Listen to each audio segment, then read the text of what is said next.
Let me show you how I created my very own Marvel multiverse on a shelf.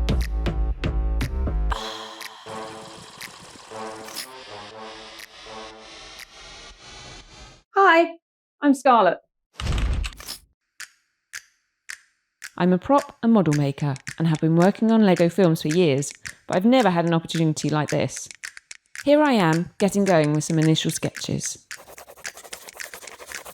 I'm going to create 8 different worlds. Each will have a different story or imagined scenario from the Marvel Universe and will be contained within one shelf. Every scene will combine an actual LEGO set with a mix of different materials using my prop and model making skills. I'll also be adding some Easter eggs for the fans. I wonder if I'm making this too hard for myself. First off, I have to put my shelves together. Then, assemble my LEGO sets, which the worlds will be built around.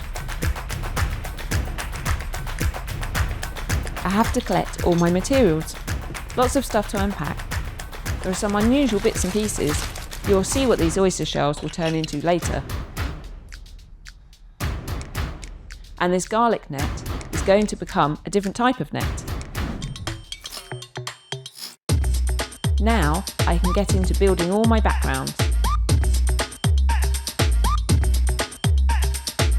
One of my favourite scenes involves taking inspiration from the amazing set design in the Marvel WandaVision series and making my own retro television set for my minifigures to live inside of.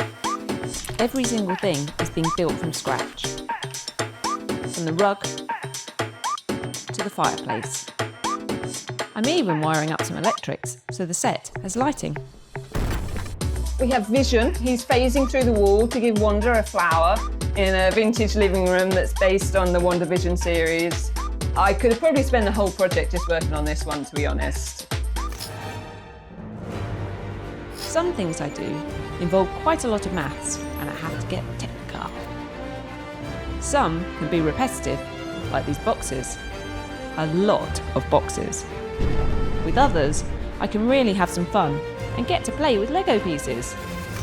And then we go into the sleek concrete and steel surroundings of Tony Stark's Hall of Armour, where the Chitauri have invaded.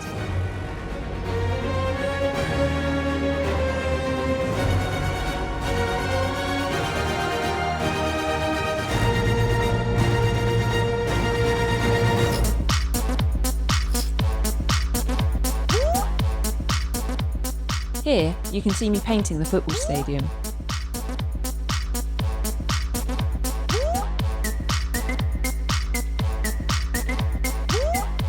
I've designed these little flags and banners for the LEGO minifigure crowd to wave and cheer with.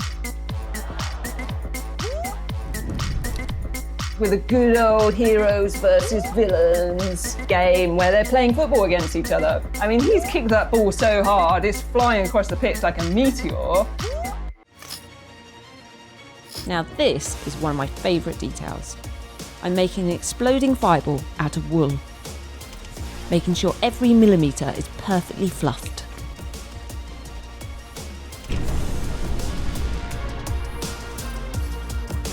And all of our heroes, they're fighting each other.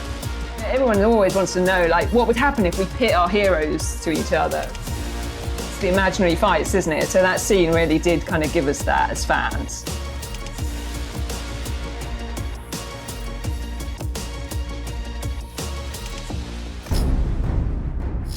Okay, now you can see what I needed those oyster shells for. Using organic materials like oyster shells creates the perfect rocky texture. And the LEGO Avengers Endgame can sit on top of this cool scenery I've built. We managed to find a way to make the portals glow. So we've got that lovely orange glow to the scene.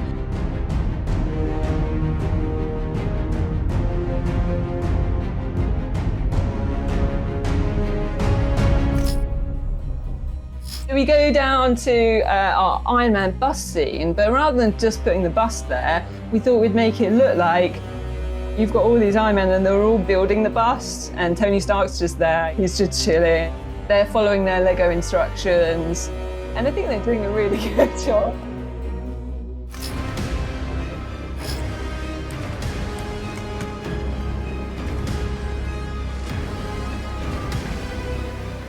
Here is my Hulk versus Leviathan cityscape. I've created a black and white, hand-drawn backdrop in tribute to the Marvel comic book world. It's a great setting, I think. You know, really puts our hero in the frame.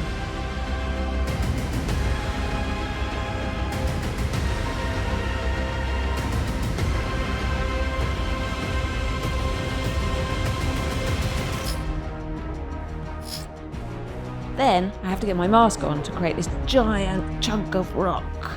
I'm combining these different materials with actual Lego bricks. We have a huge rock in a cosmic surrounding. All of the characters are all joined together for probably the most epic shelfie or selfie that anyone's ever taken. The Marvel Universe is huge and expansive, so therefore this challenge needed to live up to that.